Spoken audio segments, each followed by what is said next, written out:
इस समय हमारे साथ मौजूद हैं डीआईजी बस्ती रेंज, जिनके कुशल नेतृत्व में लगातार दूसरी बार बस्ती जनपद को आईजीआरएस निस्तारण के मामले में पहला स्थान मिला है।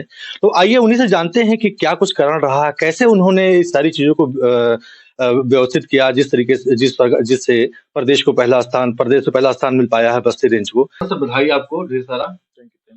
और दूसरी बात सर कि पुलिस विभाग चूंकि ग्राउंड फ्लोर पे काम करती है और आईजीआरएस से एक अलग ऑनलाइन और सॉफ्टवेयर से रिलेटेड चीजें होती हैं, तो कैसे आपने उस चीज को मैनेज किया जिससे बस्ती रेंज को पहला स्थान मिल पाया?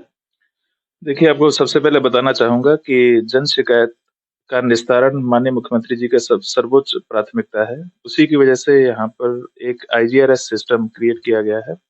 इसके अंदर में जितनी भी शिकायतें हैं, उनको ऑनलाइन अपलोड किया जाता है और उसको समयबद्ध निस्तारण किया जाता है।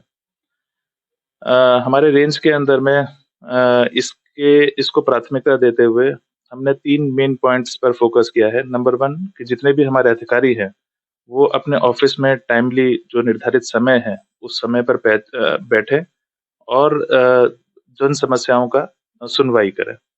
सेकंडली उसकी क्वालिटी पर जोर दिया गया है कि जो भी समस्या आती है, कोई भी व्यक्ति वो दोबारा आपके पास में ना आए, इस चीज़ का अनुश्रवण एक हमारे यहाँ पर यूनिट है, वही यूनिट इसका अनुश्रवण करती है।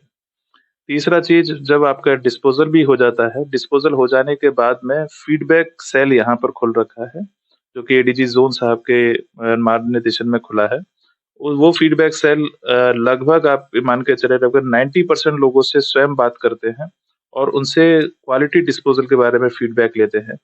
कोई अगर किसी डिस्पोज़ल से संतुष्ट नहीं है, तो उसका अनुश्रवण फिर उससे उच्च अधिकारी के द्वारा किया जाता है। जैसे मान लीजिए इंस्पेक्टर के द्वारा नहीं कर पाते हैं, तो फिर सीओ उसका अनुश्रवण करते हैं।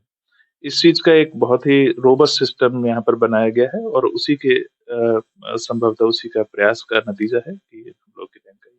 सर चूंकि अपराध और अपराधियों का कोई निश्चित समय नहीं होता है और ये आईजीआरएस में होता है, आपको टाइम पीरियड मिलता है, टाइम बाउंडेशन रहता है कि इतने दिनों के अंदर आपको निस्तारण करके समस्या देनी होती है। तो आपने उन सब चीजों में सामंजस्य कैसे बनाया और उस चीज कैसे लागू किया?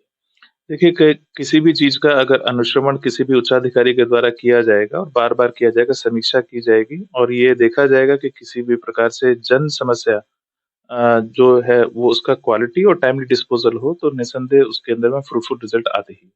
सर कितने कुछ मामले आए थे और कैसे उसका निस्तारण किया गया आपके द्वारा? देखिए, इस महीने लगभग 800 के आसपास हमारे पास में प्रार्थना पत्र आए थे और उसी के अंदर में 800 के अंदर में हम लोगों ने 100% उसका डिस्पोज़ल किया है और किसी के अंदर में नेगेटिव फीडबैक जो भी आए थे, उसको उस टाइम लिमिट के अंदर में ही हम लोगों ने उनसे बातचीत करके, उनसे सीनियर ऑफिसर से बातचीत करके, हमने उसको टाइमली डिस्पोज़ल कराया है।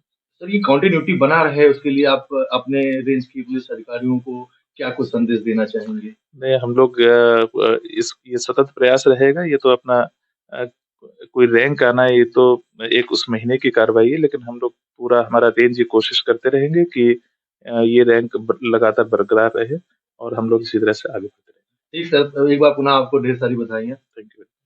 तो ये थे हमारे साथ डीआईजी बस्ती रेंज आर.के. भरद्वाज जी, जिन्होंने साफ तौर पे बताया किस तरीके से सारे मामलों को आईजीआरएस पोर्टल के निस्तारित किया गया है। कृष्णा गोपाल द्विवेदी, न्यूज़ 18 बस्ती।